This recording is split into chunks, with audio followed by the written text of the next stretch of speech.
Jerusalem, 701 BCE. The mighty Assyrian army of King Sennacherib surrounds the city walls. Over 185,000 soldiers stand ready to destroy the last remaining stronghold of Judah.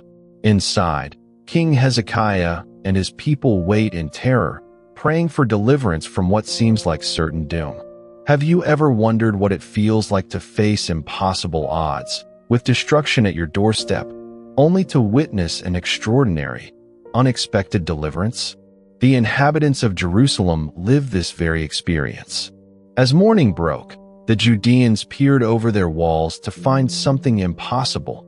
The entire Assyrian army lay dead. According to historical accounts and the biblical narrative, in a single night, the angel of the Lord had struck down the entire threatening force. What seemed like certain destruction had transformed into a miraculous salvation. This is just one of the historical events that many scholars believe inspired the powerful words of Psalm 48, a song celebrating God's presence in and protection over Jerusalem, the city he chose to place his name. Today, we're going to journey through this magnificent psalm, exploring its historical context, its poetic beauty, and the timeless truths it offers to everyone who seeks refuge in God. Whether you're familiar with ancient Hebrew poetry or this is your first encounter with the Psalms, I invite you to experience the wonder of this ancient song of praise. Psalm 48 belongs to a collection known as the Songs of Zion, composed between the 10th and 6th centuries BCE. These psalms celebrate Jerusalem as God's chosen city and the location of his temple. As we explore this text, we'll discover why Jerusalem was so significant to the ancient Israelites and what spiritual truths we can draw from this celebration of God's presence. Let's begin with the opening verses of Psalm 48. Great is the Lord, and most worthy of praise, in the city of our God, his holy mountain. Beautiful in elevation, the joy of the whole earth, is Mount Zion, the heights of Zaphon, the city of the great King. God is in her citadels. He has shown himself to be her fortress. The psalm begins with exuberant praise, declaring God's greatness. This wasn't just religious language. It was a political statement in a world where nations boasted about the power of their deities. The psalmist boldly claims that the God of Israel surpasses all other gods, worthy of the highest praise. Notice the geographical specificity here. The psalm mentions his holy mountain and Mount Zion. Jerusalem sits on a series of hills, approximately 2,500 feet above sea level. While not particularly impressive compared to mountains like Hermon in the north, which towers at over 9,000 feet, Jerusalem's position was strategic, offering natural defensive advantages that made it an ideal fortress city. When the psalmist calls it beautiful in elevation, he's referring not just to its physical height, but to its exalted status as God's chosen dwelling place. In ancient Near Eastern thought, mountains were often considered the dwelling places of gods. By establishing his presence on Mount Zion, the God of Israel was making a profound theological statement about his relationship with his people. The reference to the heights of Zaphon is particularly fascinating. Mount Zaphon, located in northern Syria, was considered the dwelling place of the Canaanite god Baal. By comparing Mount Zion to Zaphon, the psalmist boldly claims that Jerusalem surpasses even the most sacred mountains of other religions. It's a declaration that the God of Israel has chosen Jerusalem as his royal city, surpassing all other claims to divine favor. The psalm continues. The kings assembled, they advanced together. They saw and were astounded. They fled in terror. Trembling seized them there, pain like that of a woman in labor. You destroyed them like ships of Tarshish shattered by an east wind. Here, the psalmist refers to historical events that demonstrated God's protection over Jerusalem.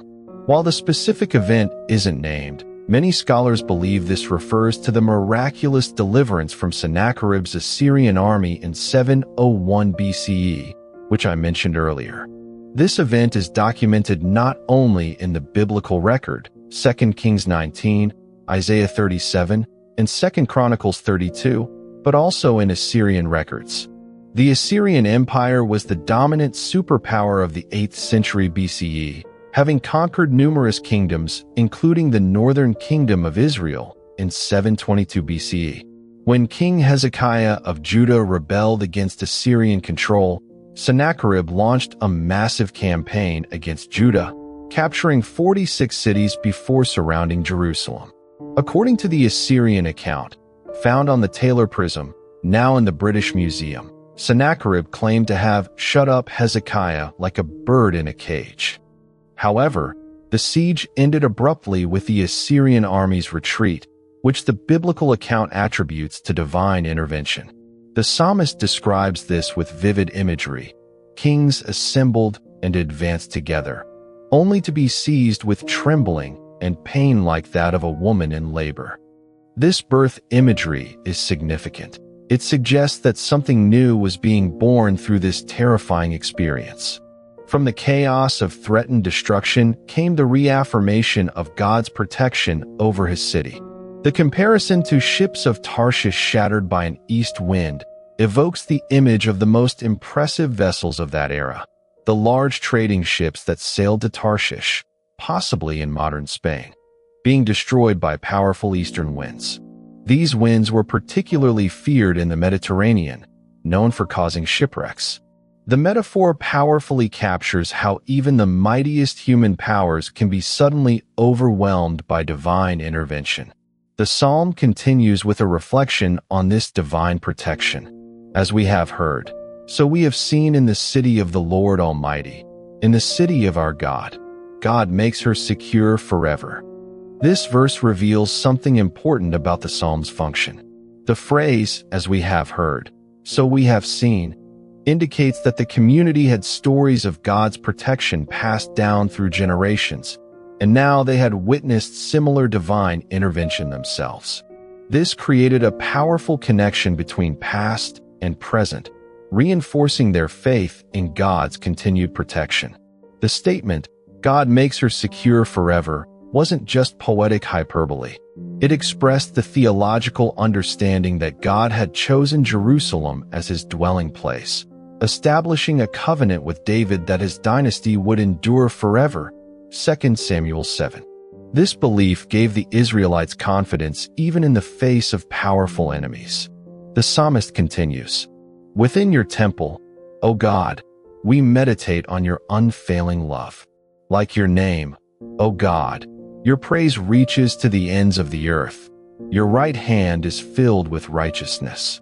Mount Zion rejoices. The villages of Judah are glad because of your judgments." Here, the focus shifts from external protection to internal worship. The temple in Jerusalem was the center of Israel's religious life, the place where sacrifices were offered, festivals celebrated, and God's presence was believed to dwell in a special way. Constructed under King Solomon around 960 BCE, the temple stood as the most magnificent structure in Israel, adorned with gold and the finest craftsmanship. When the psalmist speaks of meditating on God's unfailing love within the temple, he's referring to the Hebrew concept of hesed, a term that combines loyalty, faithfulness, and loving kindness. This wasn't just abstract theology, but was demonstrated through God's concrete actions in Israel's history, particularly his deliverance from enemies. The reference to God's name reaching to the ends of the earth reflects the universal scope of Israel's faith. While other ancient religions were primarily nationalistic, Israel's prophets envisioned a day when people from all nations would recognize the God of Israel. This universal vision sets biblical faith apart from the tribal religions that surrounded it. The villages of Judah, rejoicing refers to the smaller settlements surrounding Jerusalem. When enemies threatened, these vulnerable communities often suffered first, lacking the walls and defenses of Jerusalem. Their joy at God's judgments reflects the relief of all who benefit from divine protection, not just those in positions of power. The psalm then takes an interesting turn. Walk about Zion, go around her, count her towers, Consider well her ramparts, view her citadels, that you may tell of them to the next generation. For this God is our God forever and ever. He will be our guide even to the end. Here, the psalmist invites listeners to take a tour of Jerusalem's defenses. This wasn't just about admiring architecture. It was about recognizing God's presence in the very structures that protected the city. Jerusalem's walls were impressive by ancient standards. Archaeological excavations have uncovered sections of walls dating back to this period, some reaching 27 feet thick, designed to withstand battering rams and siege equipment. When the psalmist encourages counting the towers, he's inviting listeners to notice that not one has fallen. Despite the threats Jerusalem faced, her defenses remained intact, not primarily because of human engineering, but because of divine protection. The instruction to tell of them to the next generation reveals the psalm's pedagogical purpose. It wasn't just meant to celebrate past deliverance, but to teach future generations about God's faithfulness. This intergenerational transmission of faith was central to Israelite identity and culture. The psalm concludes with a powerful affirmation. For this God is our God forever and ever. He will be our guide even to the end. This final statement transforms a historical event into a timeless truth. The God who protected Jerusalem in the past remains present with his people through all generations, guiding them through whatever challenges they face. To fully appreciate the depth of Psalm 48, we need to understand its place within ancient Near Eastern culture. In the world of the 8th to 7th centuries BCE, cities were often dedicated to particular deities. Babylon had Marduk, Nineveh had Ishtar, and Athens had Athena. Having a deity associated with your city was believed to provide divine protection and prosperity. What sets Psalm 48 apart is its insistence that the God of Israel wasn't just one deity among many, but the supreme ruler of all creation. Unlike the gods of surrounding nations, who were associated with natural forces or limited territories, the God of Israel claimed universal sovereignty. Jerusalem wasn't just another sacred city, but the dwelling place of the one true God. This theological perspective shaped Israel's understanding of history.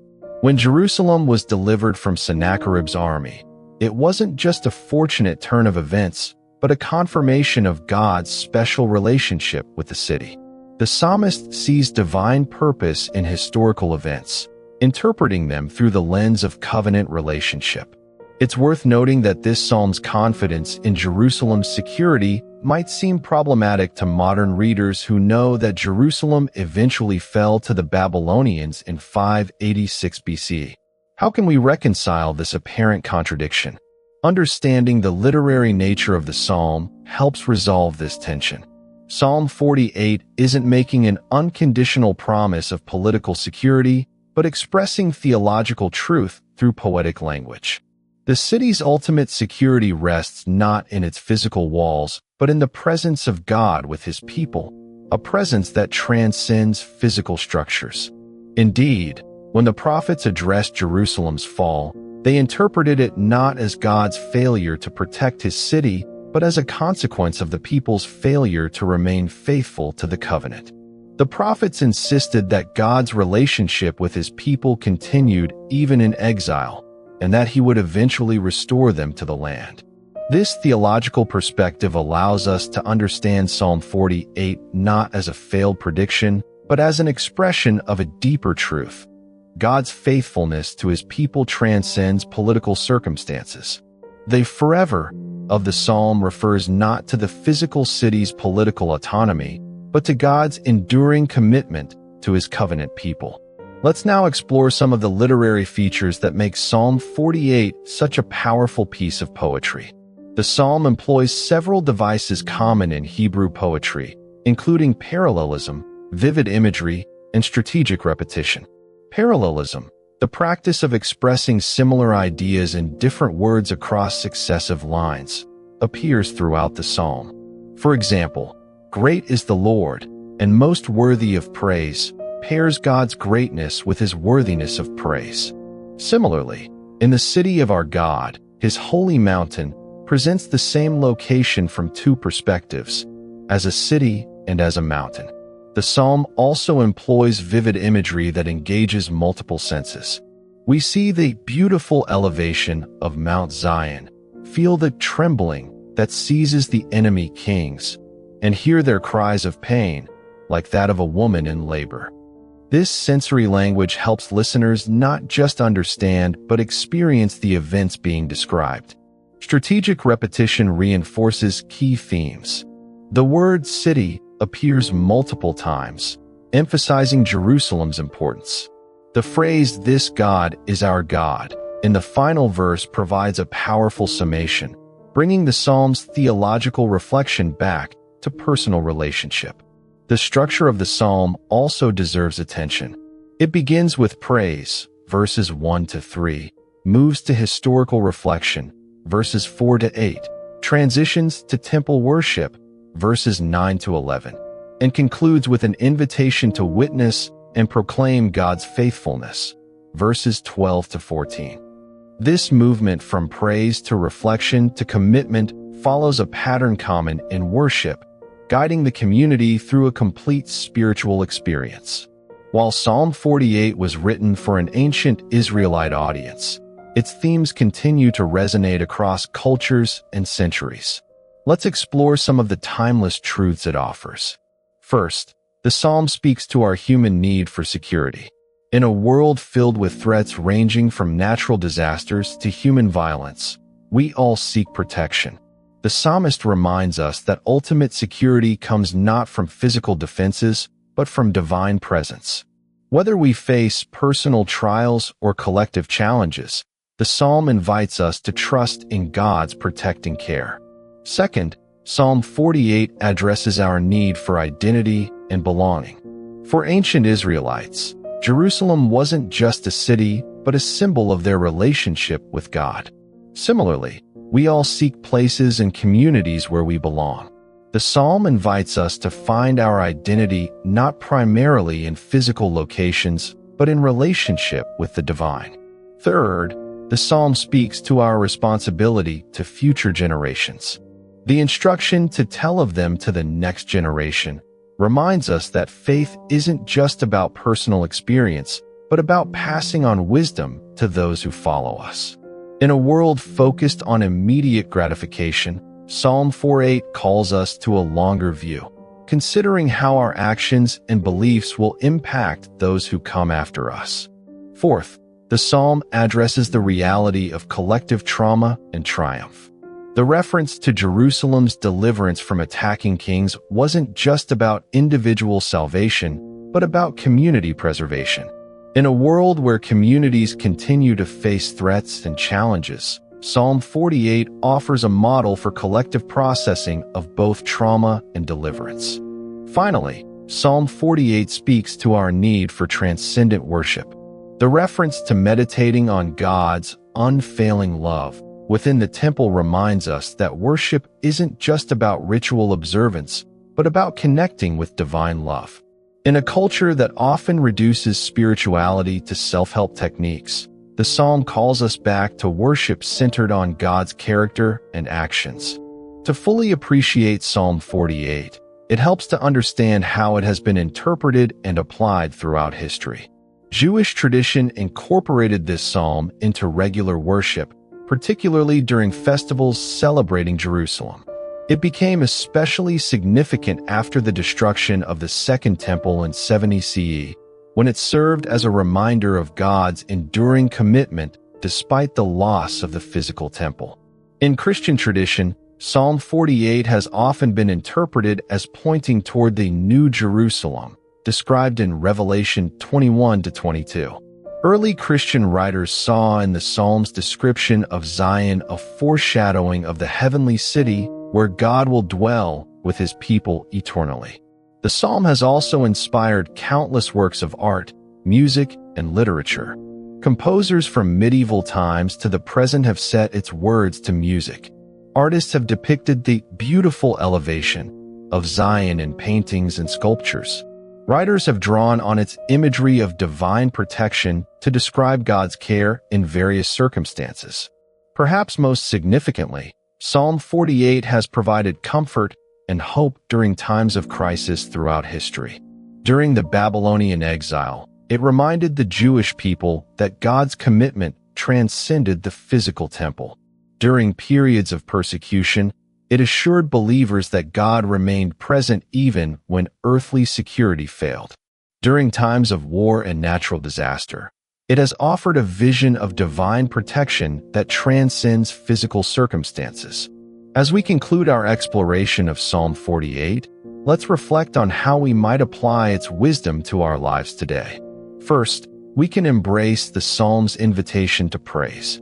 Beginning with "Great is the Lord, and most worthy of praise," Psalm 48 reminds us that gratitude and worship are appropriate responses to divine goodness. When was the last time you paused simply to acknowledge God's greatness? The psalm invites us to make praise a regular part of our lives. Second, we can learn from the psalm's approach to history. Rather than seeing events as random occurrences, the psalmist interprets history through the lens of divine purpose. How might this perspective change how we view our own lives and world events? What difficult circumstances might we reinterpret as opportunities for divine intervention? Third, we can adopt the Psalm's intergenerational mindset. The instruction to tell of them to the next generation reminds us that faith isn't just for ourselves, but for those who follow us. What spiritual truths are you passing on to others? How are you ensuring that wisdom isn't lost between generations? Fourth, we can embrace the Psalm's vision of community. Jerusalem represented not just individual salvation, but collective identity and security. In a world that often emphasizes individualism, how might we recover a sense of shared spiritual journey? What communities embody divine protection and presence for you? Finally, we can hold on to the Psalm's ultimate assurance. For this God is our God forever and ever. He will be our guide even to the end. Whatever challenges we face, whatever uncertainties lie ahead, the God who has demonstrated faithfulness throughout history remains present and active. This isn't just ancient poetry. It's a living truth that can transform how we face each day. The ancient walls of Jerusalem have witnessed countless armies come and go. Empires have risen and fallen. Political powers have changed hands. Yet the truth celebrated in Psalm 48 endures, that the God who chose Jerusalem as his dwelling place continues to be present with his people, guiding them through history's uncertainties. As you go from here, may you carry with you the confidence expressed in those final words. This God is our God forever and ever. He will be our guide even to the end. Not a distant deity of ancient history, but a living presence, as real today as when the psalmist first penned these words nearly 3 millennia ago. Before you go, I want to personally invite you to be part of our growing community here at Prayer Universe. If this video touched your heart or brought you peace, take a moment to hit that subscribe button and turn on notifications so you never miss a prayer or message that can uplift your spirit. But most importantly, I'd love to hear from you. In the comments below, share just one word or phrase of motivation that this video inspired in you, whether it's hope, gratitude, peace, or something else. Your words matter deeply to us because they help guide the content we create for this channel. Together, let's build a space filled with faith, encouragement, and connection. Thank you for being here, and remember, every prayer counts. See you in the next one.